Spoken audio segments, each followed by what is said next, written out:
আর আমরা বলে থাকি যে যার রাগ বেশি তার মনটা খুব পরিষ্কার, কারণ ও যে রাগ করে তার যে ঝড় ঝাপটা মনের ক্ষোভ সব প্রকাশ করে দিল, তাহলে এরপরে তো ঠান্ডা হয়ে গেল, মনটা পরিষ্কার হয়ে গেল। কাজেই আপু বা ভাইয়া জানেনই তো আমার রাগটা একটু বেশি, কিন্তু আমার মনটা কিন্তু অনেক পরিষ্কার। সম্পূর্ণ ফালতু কথা, সম্পূর্ণ ভুল কথা।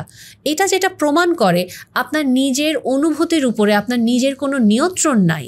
আপনি কখনো আপনার অনুভূতি নিয়ন্ত্রণ করতে চান না, আপনি এটা পারেন না, এবং আপনি সব সময় সামনের মানুষটাকে ব্লেম দিতে যান, তুমিই তো আমাকে রাগায় দাও এবং তোমার এই আচরণের জন্য আমি রেগে যাই।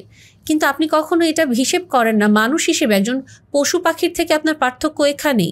একজন পশু পাখিকে আমি যদি খোঁচা দিই ও নিজেকে প্রোটেক্ট করার চেষ্টা করবে, আমি যদি ওকে ভয় দেখাই ও ভয় পাবে। কিন্তু একটা মানুষ কি করবে?